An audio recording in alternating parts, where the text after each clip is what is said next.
आप सभी को नमस्कार बंधु, कैसे हैं?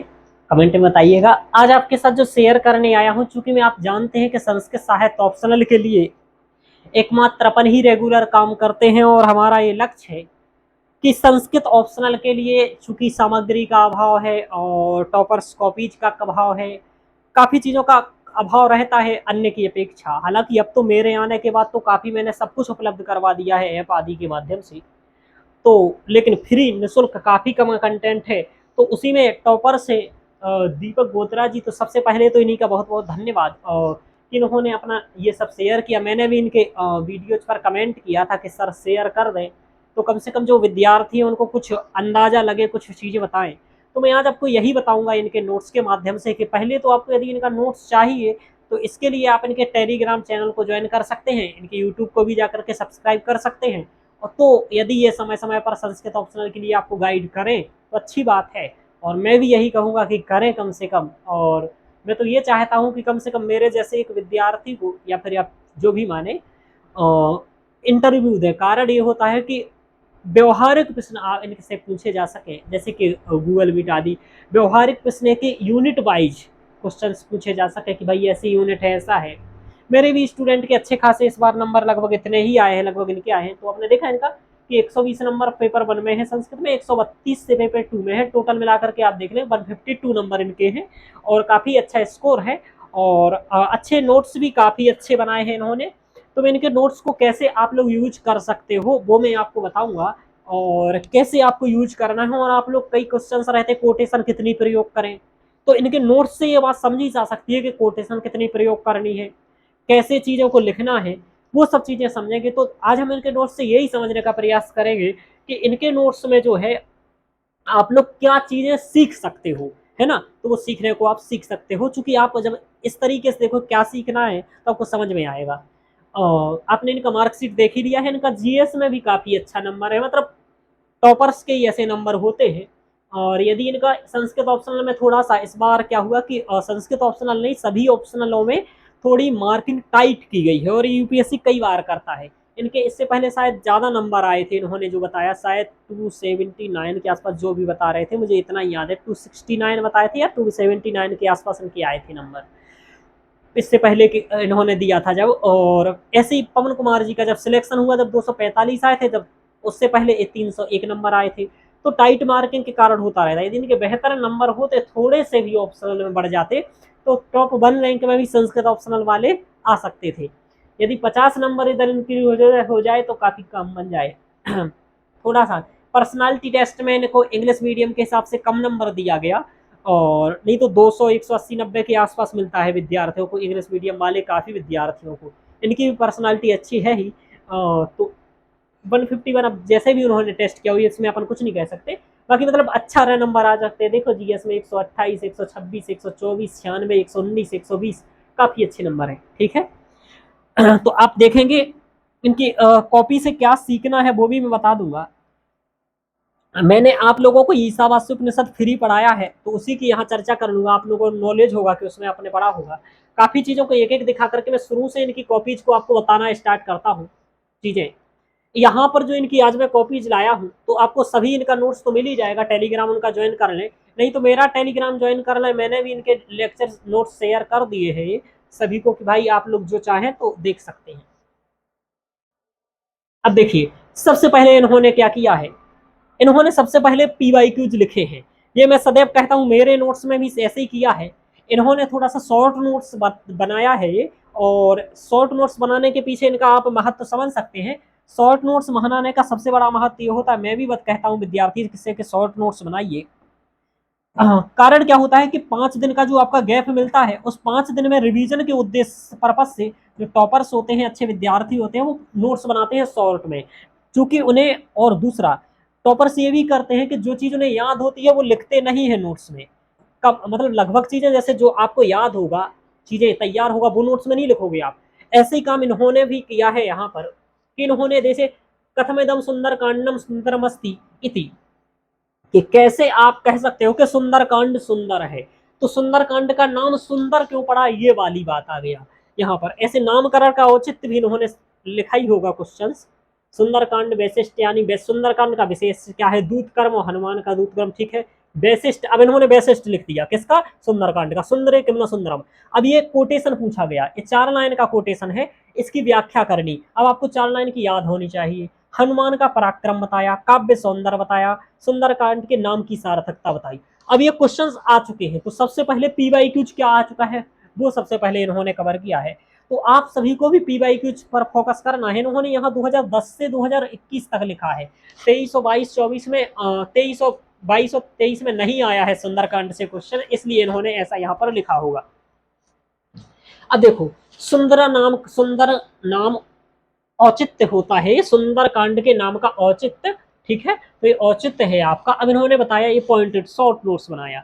अब इन्होंने इसके लिए इतना ही नोट्स बनाया कि हनुमान का दूसरा नाम सुंदर है, काव्य कलात्मक बहुत सुंदर है, पात्र वर्णन बहुत सुंदर है, समाचार बहुत सुंदर है, अन्य कांड युद्ध इसमें आशा है, नायक नायिकाओं को शुभ समाचार की यहाँ में प्राप्ति होती है। अब आपको क्या करना है, लेकिन भाई पेपर में तो आएगा आपका कितने का, ये 3 पेज का आंसर। अब आपको यहाँ पर क्या करना है कि यहाँ पर इन बातों को सिद्ध करना है वाल्मीकि रामायण के सुंदरकांड के श्लोकों का उदाहरण देकर के, कि कैसे काव्यात्मकता बहुत सुंदर है। आप है ना, आप ये कह सकते हैं काव्यात्मक स्वरूप में प्रकृष्टतम है, ऐसा भी आप लिख सकते हैं यहाँ पर। और एक श्लोक यहाँ पर आप देखेंगे इनकी, जैसे कि क्या सुंदर है, तो भाषा शैली की सुंदरता की बात करें, या रस सौंदर्य की बात करें, या वाल्मीकि किसकी बात कर रहे हैं, तो वो उसका आप उल्लेख करके यहाँ अलंकार सौंदर्य की बात करेंगे। तो एग्जाम्पल्स आपको देना पड़ेंगे, एग्जाम्पल्स खोजना पड़ेंगे। तो इन्होंने यहाँ शॉर्ट में लिखा है, क्योंकि शायद इन्हें जो याद होंगे एग्जाम्पल्स वो इन्होंने यहाँ पर नहीं लिखे हैं। जैसे शैलेंद्र में गंडाध्यम ये वाला श्लोक है, इन्होंने इतना लिखा। अब ये कंप्लीट श्लोक आपने श्राव काव्यसु पठेत सुंदरकांड आदि आदि। अब इसमें आप कई सारे कर सकते हैं, सुंदरकांड के श्लोकों को आप ऐड करना पड़ेगा आपको। ये हो गया। अब देखो आगे, ऐसे इन्होंने सभी चीजों को शॉर्ट में कवर किया है। तो शॉर्ट में आप कुछ कुछ, अब एक बात और समझो, यहाँ देखो ये है वो लिखा है, सुंदरे सुंदरे रामा सुंदरे सुंदरी कथा, सुंदरे सुंदरी सीता, सुंदरे सुंदरे सुंदरम वनम, सुंदरे सुंदरम काव्यम, सुंदरे सुंदरम कपि, सुंदरे सुंदरम मंत्रम किम, सुंदरे किम न सुंदरम। थोड़ा सा यहाँ पर चेंज कर लीजिएगा, यहाँ पर ऐसा होगा कि सुंदरे सुंदर श्लोकम, सुंदरे किम न सुंदरम, है ना। तो चूंकि जो आपका रामायण है उसमें मंत्र ना हो करके श्लोक यानी कि पद्य है, तो सुंदरे सुंदरम पद्यम, है ना, सुंदरे किम न सुंदरम, ऐसा आपका ये कंप्लीट पद्य है। तो इसको आपको करना है। अब जो ये शॉर्ट में देता है, तो आपको सिद्ध करना है कि सुंदर कांड में सब कुछ सुंदर है, इसलिए इसका नाम सुंदर करा। जैसे कि राम का चरित्र सुंदर है। अब इसको इन्होंने एक्सप्लेन कम किया। अब आपको क्या करना है, इन्होंने इतना ही लिखा, अब आपको इसको 3 पेज में सिद्ध करना है। तो आपको कैसे पद्य सुंदर है वो बताना, पद्य में भी क्या सुंदर है, पद्य का छंद अलंकार आदि या रसवर्ण बेहतर है। सुंदरे सुंदरे कपि, कपि यानी कि बानर कैसे सुंदर है। तो चूंकि हनुमान का जो दूत कर्म है वो यहाँ पर बहुत सुंदर है। हनुमान अपने दूत का कर्म बहुत अच्छे से निभाते हैं। जैसे कि हनुमान का कर्म केवल इतना था कि आप जाइए सीता की खोज करके आ जाइए, लेकिन यहाँ पर हनुमान ने न केवल सीता की खोज की, अपितु रावण के बलाबल की भी भांप ली, है ना। और वहां पर कहते भी है कि लंका में इमाम सनाथम्मा नए तुम शक्ति रस्तु में, सीता जी थोड़ी सी डर जाती हैं हनुमान जी से कि ऐसा नहीं कि हनुमान जी को ये लंका में आए हैं, अकेला बानर आया है, ये लोग सब कर दें। तो वो कहे वहां पर इस ऐसी बात करते हैं, तो वो कहते हैं लंका में इमाम सनाथम्मा नए तुम शक्ति रस्तु में, कि मैं इस लंका के नाथ को ले जाने की शक्ति रखता हूँ। ऐसे ऐसे तो इस श्लोकों का प्रयोग कुछ करके आपको सिद्ध करना पड़ेगा कि कपि कैसे सुंदर है, काव्य कैसे सुंदर है। आप काव्य कैसे सुंदर करोगे। अब रामायण के बारे में आप जानते हैं कि रामायण जो काव्य लिखा गया है ये आदि काव्य है, और इसी काव्य परंपरा को आगे लेकर के कई काव्य लिखे गए हैं। ये पूछा भी जाता है, सांस्कृतिक महत्व है रामायण का, सामाजिक महत्व है, कई दृष्टि से रामायण के महत्व की बात आती है। सदूषणमपि निर्दोषाः, ये श्लोक है, सदूषणमपि निर्दोषाः सखरापि सुकोमलाः नमस्तस्यै कितायेन रम्या रामायणी कथा। इसको लेकर के आप सुंदर काव्य को प्रसिद्ध कर सकते हैं। तो आपने समझा कि काव्य को सिद्ध करने के लिए श्लोक देना पड़ेगा, कपि को सिद्ध करने के लिए श्लोक दीजिए, पद्य सुंदर है श्लोक दीजिए, तो आपको श्लोक यहाँ देने पड़ेंगे, ठीक है। इस तरीके से इनके नोट्स का आप यूज करोगे। इन्होंने तो नोट्स ये है। अब आगे देखो आप, काफी चीजें इन्होंने भी दी है। जैसे देखो, नहीं वानरम तेजो केवलम रूप मात्रम तु वानरम धृतर दृष्टि मात्र यदाक्षम सा कर्म सुना सीदति आदि आदि। अब दूत कर्म के लिए पॉइंट लिखे हैं, आपको सिद्ध करना है, ठीक है। चलिए, काव्य सौंदर्य हो गया। इस तरीके से सभी चीज शॉर्ट नोट्स श्लोकों का प्रयोग। अब इन्होंने क्या किया, यहाँ पर जो जैसे ये वाला मंत्र आएगा तो ये व्याख्या में क्या लिखेंगे, ऐसा इन्होंने किया होगा। कुर्बन्ने आएगा तो क्या लिखेंगे, आगे ये जो शॉर्ट में लिखे ये श्लोक ही लिखेंगे। एन सर्वमिदम ततम, है ना, कि जिसने ये सब कुछ बताया है। सजीवती गुण, ये श्लोक शॉर्ट शॉर्ट में, जैसे कर्मण्डेवाधिकारस्ते माँ फलेषु कदाचन, ये वाला श्लोक उन्होंने कंप्लीट लिखा। हिरण्मयेन पात्रेण सत्यस्यापितम मुखं तत्त्वं पूषण पथा पर अपाब्रुणु सत्य धर्माय कल्पति अग्ने अग्ने सुपताराय आदि वाला यहाँ किया है। अब गीता आया तो इसी तरीके से शॉर्ट। अब गीता सुगीता कर्तव्य कमंडई शास्त्र में या स्वयं पद्मनाभस्य मुख पद्मात विनिसृतः, है ना, मुख पद्मात विनिसृतः। चलिए, यहाँ मुख पद्मात विनिसृतः है ना। चलिए, अब इन्होंने ये लिखा है तो अच्छा है। इदायदाई धर्मस्य ग्लानिर्भवति भावतः अभ्युत्थामन्य धर्मस्य तदात्मानं सृजाम्यहम्। स्थित प्रज्ञ लिखा। अब स्थित प्रज्ञ के लिए श्लोक आया। अब आपको इससे क्या समझ नहीं आ रहा कि श्लोक काफी यूज करने होते हैं। ऐसा नहीं कि आप एक दो श्लोक एक श्लोक प्रयोग कर रहे हो नहीं लिख रहे। 3 पेज का कंटेंट लिखना है, कम से कम 3-4 श्लोक प्रयोग करने ही पड़ेंगे आपको। ये देख रहे हैं आप, तो इस तरीके से कंप्लीट लिखा नोट्स है एक एक चीज को। जैसे नहीं ज्ञानेन सदृशम पवित्रम एह विद्यते, है ना, सर्वभूतस्यात्मानं सर्वभूतानि चात्मनि हेमाम पश्यति सर्व। अब ये क्या है, ये ज्ञान योग के बारे में यहाँ पर लिखा है, कर्म योग। अब देखो, ज्ञान योग के केवल श्लोक लिखे हैं, तो आपको ये श्लोक देखो कितना, 4 श्लोकों को लिखा है। अब 4 आपको एकदम स्मरण होना चाहिए, तात्कालिक रूप से लिख सकते हो, चारों याद है। भक्ति कर्म योग के इन्हों को याद होंगे, इस बार आया भी है 2024 में, इन्होंने टिक लगाया। अब देखो, याद है आपको, ये लिखना पड़ेगा। तो इस तरीके से श्लोक शॉर्ट में लिखे, ऐसे आपको याद करना पड़ेगा, शॉर्ट नोट्स बनाना पड़ेगा। अब आपको ये लाभ कैसे दे सकता है, सबसे बड़ी बात है, आप ये सकते हो कि श्लोक आपको पर्याप्त प्रयोग करना है। दूसरा, इनके जैसा आपको रिवीजन के लिए एक शॉर्ट नोट्स बना के प्रिपेयर करना चाहिए, ये है। यानी कि अब ये शॉर्ट नोट्स से आपको डिटेल्स नोट्स स्वयं बनाना पड़ेगा। जैसे अब क्या है कि इनका आप देखो, इन्होंने जो 26 पेज का नोट्स दिया, और इस 26 पेज के नोट्स में सेकंड पेपर की सेकंड यूनिट कंप्लीट है। जबकि मैंने जो ये ईशावास्य उपनिषद का नोट्स दिया, वो एक ही नोट्स 50-55 पेज का है। क्यों? क्योंकि मैंने एक एक का आंसर लिखा है फॉर्मेट। तो मेरा नोट्स तो काफी लंबा है, 2500 पेज का है। मैंने सभी चीजें कवर करके दिया डिटेल्स में। यहाँ इन्होंने शॉर्ट में कवर करके दिया, क्योंकि शॉर्ट ही बनाते हैं विद्यार्थी, और मैं टीचर हूँ, इसलिए मुझे डिटेल्स बनाना पड़ा, बैच बेचना है मुझे। और उस बैच से आपको क्या करना होता है कि एक बार डिटेल्स में पढ़ करके फिर इसी तरीके से शॉर्ट नोट्स बनाने पड़ते हैं। मेरे सभी विद्यार्थी इसी तरीके से नोट्स बनाते हैं। अब ध्यान रखिए, इस तरीके से आपको प्रयोग करनी है। सब कुछ इन्होंने, जैसे इन्होंने सम्मुति का लिखा, ये सब बातें हैं। अब देखो, मैं एक चीज और दिखाना चाहता हूँ। ये तो आप लोगों को मिल जाएगा, देख लीजिएगा, ये आपको प्रयोग करना है। अब एक चीज और मैं आपको दिखाता हूँ यहाँ पर, इसको हटा करके।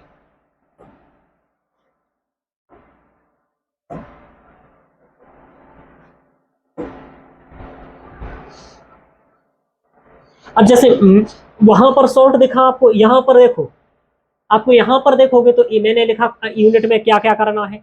अब ऐसे पी वाई क्यूज, ये पी वाई क्यूज शांति, पहले दो ये ईशावास्योपनिषद का सामान्य परिचय पढ़ना है, फिर ईशावास्योपनिषद का शांति पाठ ये पढ़ना है, ये पढ़ना है। और पी वाई क्यूज आपको पी वाई क्यूज में जरूर शामिल करके रखना है, ध्यान रखिएगा ये बात।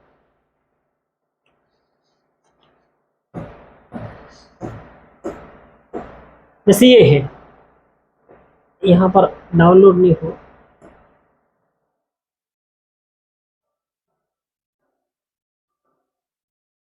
देख रहे हैं आप लोग, ऐसे कि ये संभावित है अभी तक नहीं आया है, आ सकता है, ये संभावित है नहीं आया है, ये ईशावास्य उपनिषद में ज्ञान कर्म का समुच्चय आ चुका है 2020 में। यही काम यहाँ, ऐसे ही आपको क्या करना है, नोट्स सभी को बनाना है, जो भी आप सेल्फ स्टडी कर रहे हैं। मैंने कुछ दिन पहले, यहाँ पर दिख ही नहीं रहा पा रहा है, चलिए, डाउनलोड ही नहीं हो पा रहा है।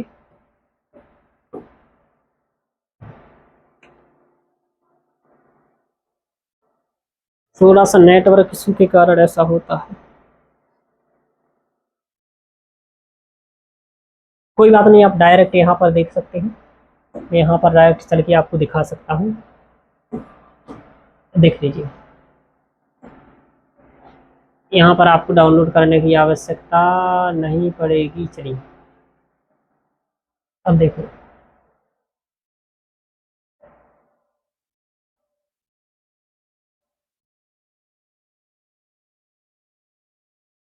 देखो अब आपको ऐसे पीवाईक्यू डिटेल्स में पीवाईक्यू जैसे लिख लेने चाहिए। इन्होंने शॉर्ट में लिखे, आपको डिटेल्स में इसलिए लिखना है क्योंकि उन्होंने शॉर्ट नोट्स बनाया। ये बात आपको समझनी पड़ेगी सेल्फ से कि इस तरीके से आपको पीवाईक्यूज लिख लेने चाहिए। जैसे 2001 से मैंने 2001 से लगभग 1999 2001 से ये सब आपको लिखना है कि यहाँ पर क्या पूछा। तो ये आप पीवाईक्यू जैसे लिखेंगे। पीवाईक्यूज के बाद की क्या दो बने हैं यहाँ तक आप लिखेंगे। ये लिखा है 2022 का, इस तरीके से। अब आप रिपीट, सबसे ज्यादा रिपीटेड हुआ है विद्या विद्या का स्वरूप, ये आपको लिख लेना है थोड़ा समझने के लिए। अब आपको देखना है, ये संभावित प्रश्न है जो बन सकते हैं, इनकी प्रैक्टिस करके जानी है। ये नोट्स में मैंने रखा है। अब इनका डिटेल्स है। अब देखो, आप देख रहे हैं ये क्या है, डिटेल्स है। इस तरीके से अब आपको समझना है। तो यहां पर मैंने डिटेल्स में समझाया, जैसे पहले मंत्र की अब व्याख्या करेंगे यहां से, तो व्याख्या आपको डिटेल्स में मिलेगी।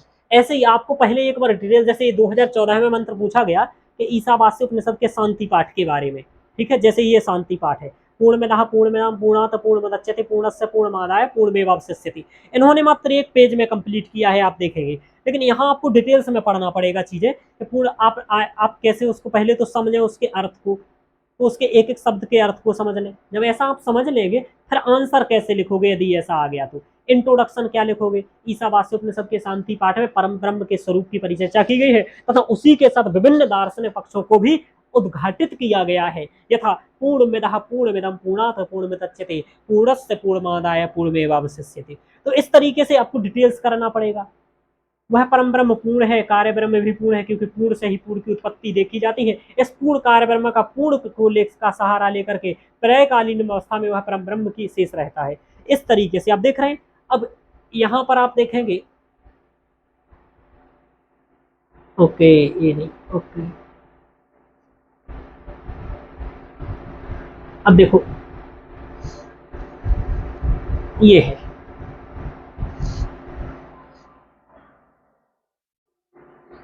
ईसावास्य उपनिषद लिखा है, देख रहे हो, ज्ञान कर्म समन्वय।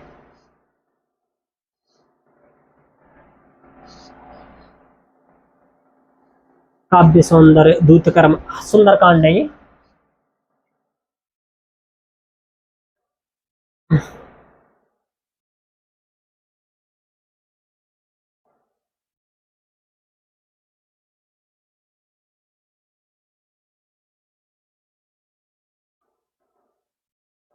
जैसे अब देखो, ये शांति पाठ है, देख रहे हो, यही मैंने बताया। अब देखो, शॉर्ट नोट से इस तरीके से आपको बना लेना है, ठीक है। हाँ, पूर्णमेदः पूर्णमिदं पूर्णात् पूर्णमुदच्यते पूर्णस्य पूर्णमादाय पूर्णमेवावशिष्यते, ठीक है।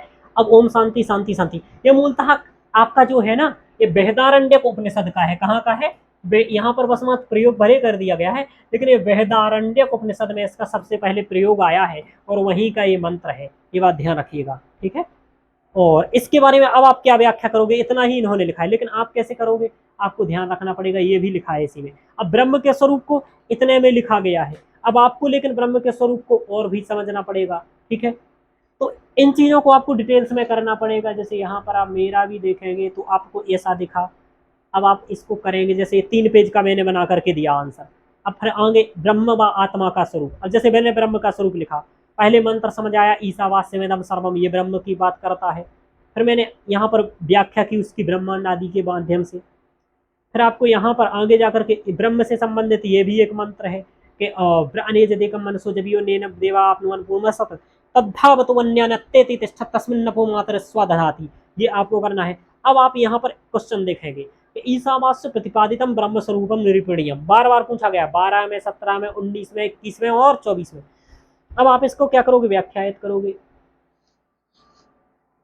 अब यहाँ से आंसर देखो, ब्रह्म के स्वरूप के बारे में। अब आप यहाँ से ब्रह्म स्वरूप लिखना स्टार्ट करेंगे। इंट्रो कैसे लिखेंगे, फिर आप इसमें मेन बॉडी में कैसे लिखेंगे।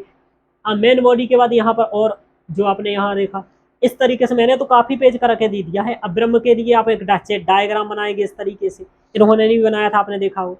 इस तरीके से ये हो गया। अब आप देखेंगे ईसावास्य उपनिषद में कर्मयोग तथा गीता से तुलनात्मक अध्ययन। अब तुलनात्मक अध्ययन करना है, यह मात्र समझाने के लिए लिखा है, पेपर में ऐसा नहीं लिखना है कि तुलनात्मक अध्ययन करेंगे ये सब, इसलिए मैंने स्पष्ट लिख दिया, पेपर में नहीं लिखना है ये बातें। इस तरीके से आपको चीजें कवर करनी। कर्मवाद का प्रथम उद्घोष ऋग्वेद के सावित्री सूक्त में प्राप्त होता है। पुनरपि इस सिद्धांत की स्थापना ईसावास्य उपनिषद में भी प्राप्त होती है, था कुर्वन्नेह कर्माणि।